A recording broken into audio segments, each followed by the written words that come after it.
Okay, guys, today I just want to look at the most common Shatranj tactic that uh, everybody misses from time to time. This is just something that comes up so frequently that I think we've got to talk about it. So what I'm going to do, I'm going to take a few sample positions, and then I'm going to show you a game where I just recently used the tactic to good effect.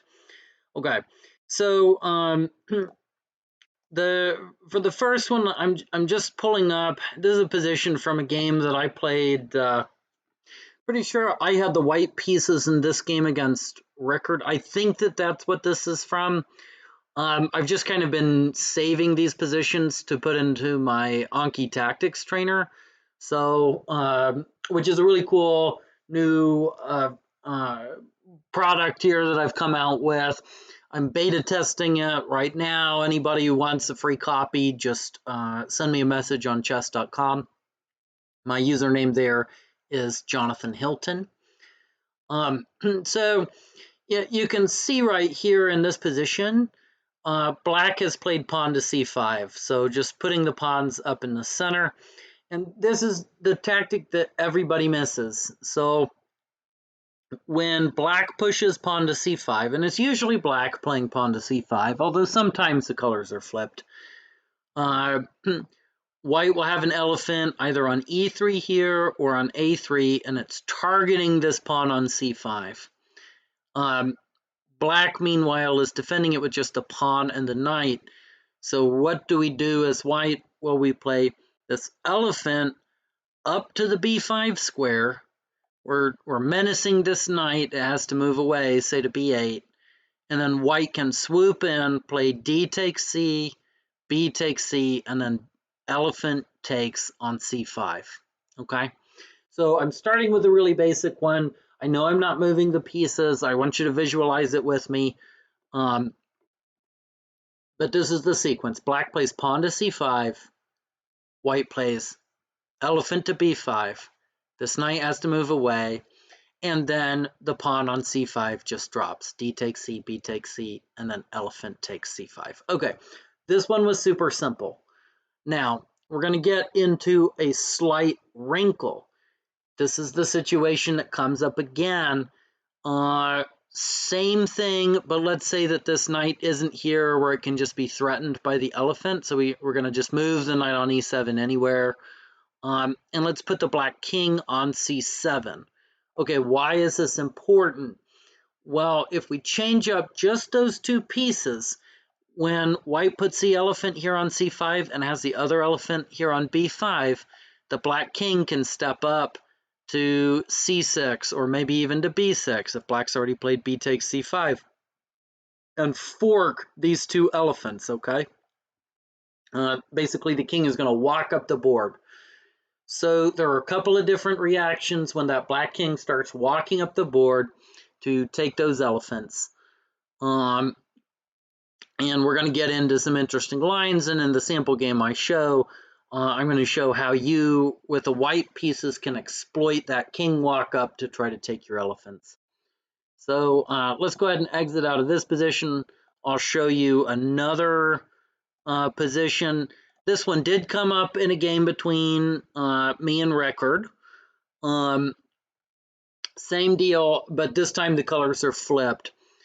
I played this pawn up to c4, and it wasn't a good move here because Rickard played elephant out to b4, chased my knight away, my knight dropped back to b1, and here Rickard was able to play elephant takes pawn on c4.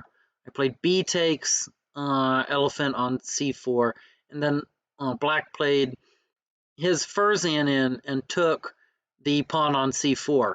All right, are you visualizing it with me? My knight's moved to b1, my b and c pawns are gone, the black elephant is on b4, and the black Furzan is on c4. So, of course, what do you do? Well, in that scenario, I started to walk my king up, king c3, and I forked these two, elephant on b4 and the Furzan on c4.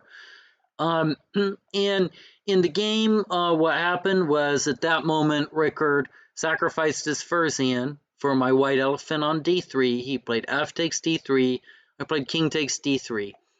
Okay, I know that's a lot of visualization. Let's step back. Let's work on it. Black starts with bishop to b4, knight to b1, elephant takes, b takes, first hand takes. Okay, right there we have, as black, we've gotten 2 pawns for the elephant, which is really good. King c3 happens, f takes d3, king takes d3. So in the end, black has given up 1 elephant, and then 1 fursan in exchange for 2 pawns and an elephant. So it's really like 2 pawns for the fursan. Typically, I prefer to have the 2 pawns rather than the fursan, particularly if they're good pawns or connected pawns or passed pawns, something like that. And sure enough, Rickard went on to win that game. He had a great game after that. So that's just the tactic that you want to keep in mind. Okay, let's look at one more position and then we'll jump into the game.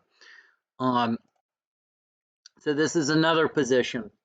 I'm pretty sure this is one. This looks like something where I had the black pieces against Rickard. But okay, let's step back. Let's visualize this. We know the theme. The black knight is on d7. It's defending the c5 pawn. Black has just pushed. White plays elephant to b5. Knight moves away to b8. We see elephant takes c5, b takes c5, and then f takes c5. Okay, are you with me? The white elephant is on b5, the fursan is on c5, the black knight has moved to b8, okay? And white has given up this elephant. Black has given up these 2 pawns. All right, and that would be the end of the story almost. It would be the end of the story, except we see this black king is in the ideal spot to fork this fursan and this elephant. It walks up to c6 to fork them. White has to find one more move to be really accurate here. One more move. Typically, in this situation, white is either going to be able to move the fursan or the elephant in a good way with tempo, usually the fursan. So that's one approach. The other approach is that you just let the black king take one, probably the elephant out on b5, and you try to take advantage of that king walk to play for a checkmate. Yeah,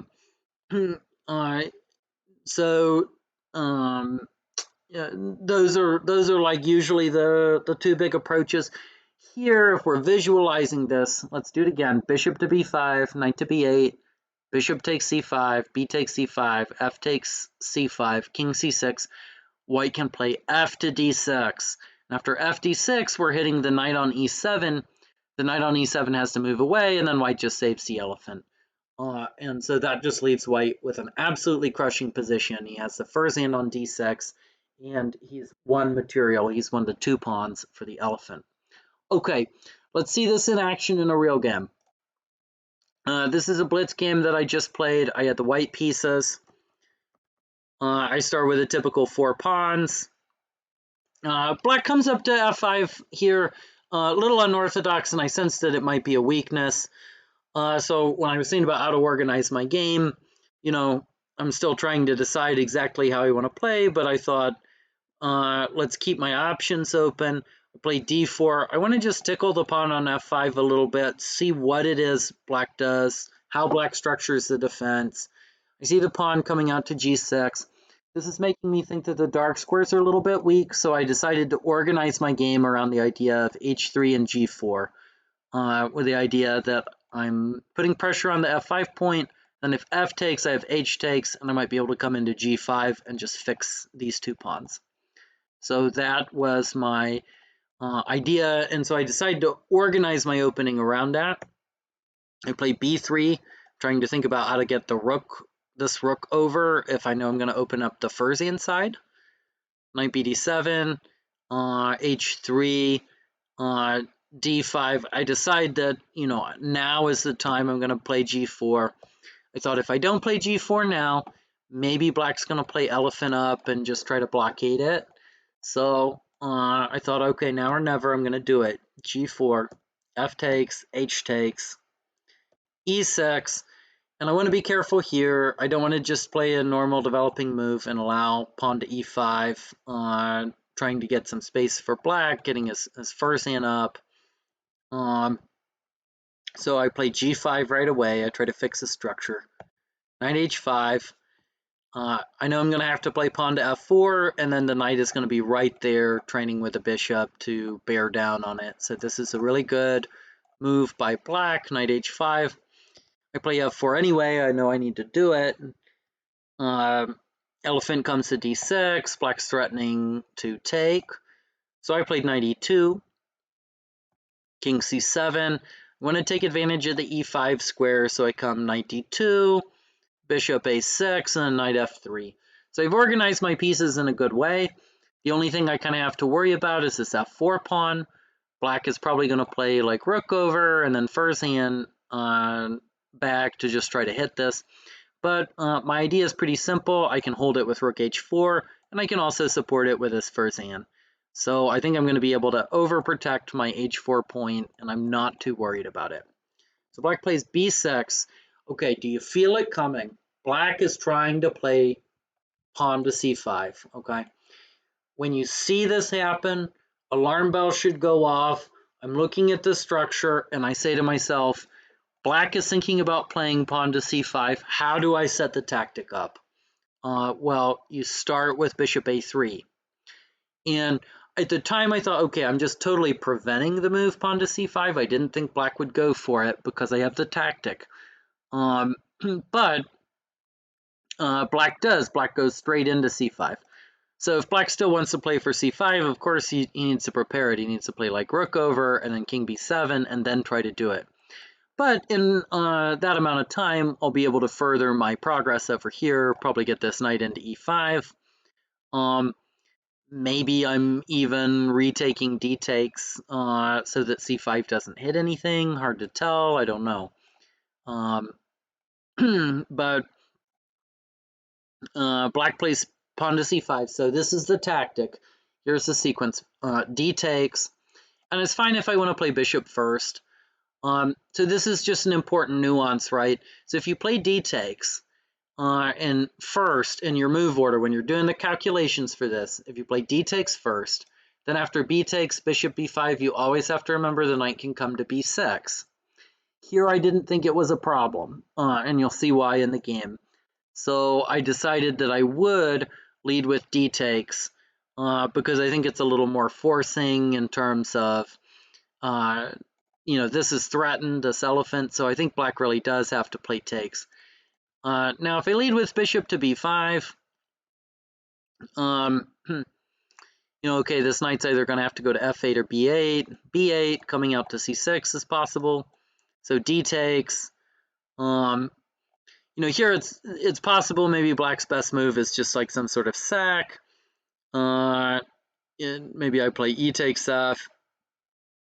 And rather than b takes or whatever, maybe black just plays knight c6. So this is, the other kind of line that you have to put in your head. As it was, I thought, okay, I don't mind the knight coming to b6 in this particular scenario, so I'm going to lead with d takes. So I play d takes first, b takes, and then I throw in bishop to b5. And I'm not worried about knight b6, and you'll see why in a minute. So I go ahead and play bishop takes. Okay. Phew. All right, first part of the tactic is done. We've won the 2 pawns for the elephant. But, well, in this case, we haven't given up an elephant yet. We've just straight up won a pawn. But king to c6 comes, right? So we have the fork of the 2 elephants. This is very thematic. We just have to know that king to c6 is coming in these kinds of positions. But what can I do here? Well, because of my good work over here on the first hand side, weakening up these squares, here I actually just have to move knight to e5. And I am crashing through on the f7 square. Black plays king takes b5. And I did, what seems logical I just grab this Furzian. I am up now a pretty massive amount of material, and I forked these two pieces. You'll notice I did spend about 30 seconds on the move because I was looking to see if I had better, to look and see if I had mate. And I didn't find what I was looking for. I'll show you why. I thought, all right, well, so if knight to b4, king takes b4, then we see bishop takes b4, c takes b4, and then king takes is possible, or maybe just king to d6. King d6 is very bad. You know, I win material here. So maybe king takes b4. I looked at this. I wanted to see if there was a mate. I wasn't quite finding a mate. You know, still like very good options, but after I looked at it for about 30 seconds, I was like, all right. You know, I'm not going to go with knight d4. I'm just going to be simple, and I'm just going to take the material. Mating pattern that I missed. After knight here, king takes, or something besides b4, and I didn't see it. You know, well, obviously knight d7, I'm just going to end up losing this. But what I totally missed, I missed knight d3 as mate. This is just a beautiful mate in the center of the board, and the black king is blocked by these pieces. Notice this knight's sitting on b6, blocking the king. So we weren't worried about knight b6 much in that line. I didn't see this mate, so instead I play knight takes f7. I'm creating this fork here, rook hf8.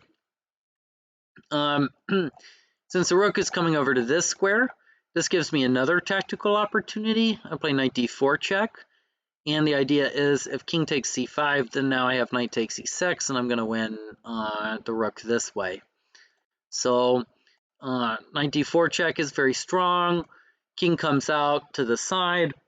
If you're playing the white pieces here, you want to look for mates because you see that these two pieces are blocking in the black king, and white has good control over the other squares. Knight c6 doesn't work though because king b5. So I just dropped the knight back with the idea of threatening mate n1. I guess I can just take this guy. That actually also looks like a good move because I'm threatening knight to c6 mate.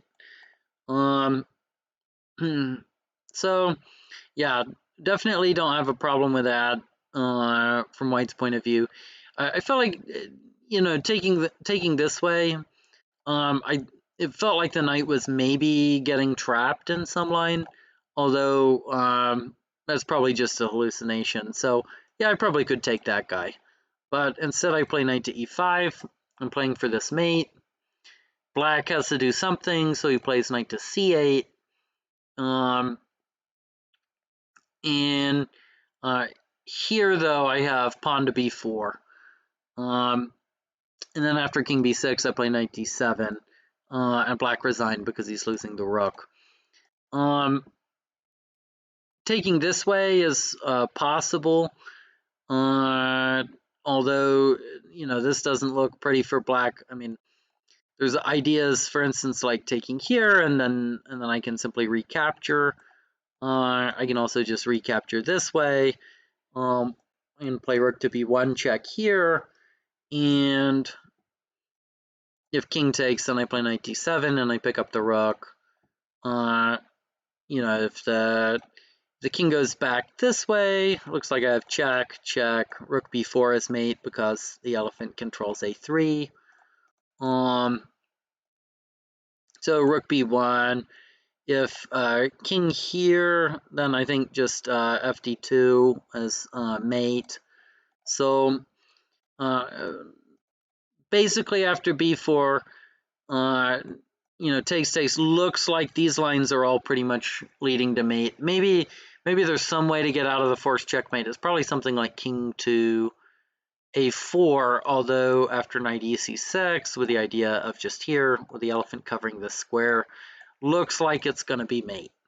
So yeah, black probably have to do something horrible like give up the rook. But but even then, yeah, okay, maybe it delays it for a move or two.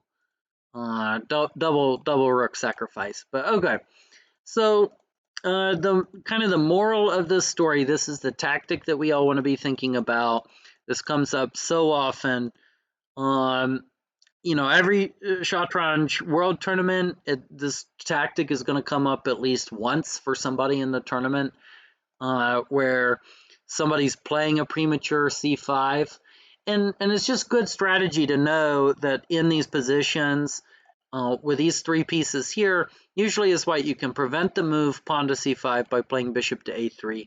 And if you're black in these positions, you have to think a lot more about preparing c5. You have to think about rook c7, king b7, and so on in order to try to prepare them. And the thing to know is that after c5, the tactic is to go in like this. If you take on c5 first, you're opening up the b6 square for the knight, so you want to factor that into the calculations. And then you have to watch out for the move king c6, because this comes up anytime the king is on c7. And you want to have a tactic prepared, like in one of the examples that I showed where there was a Furzan here at the end of this. The Furzan came into d6 and it menaced the knight. In the example with Rickard that I showed where I had the white pieces in Lost, basically the idea was, this was a Furzan at the end of the line, and Rickard was able to give back a little bit of the material and still just have a really good game. And if you're walking your king up to take these elephants, you better be on the lookout for mating nets. Mating nets, beautiful mating nets, just like this one. Okay, so think about this tactic. As black, avoid it. With white, just be looking for ways to create it because it comes up all the time. If you're looking for this in your games, you will see it come up. Take care. Bye.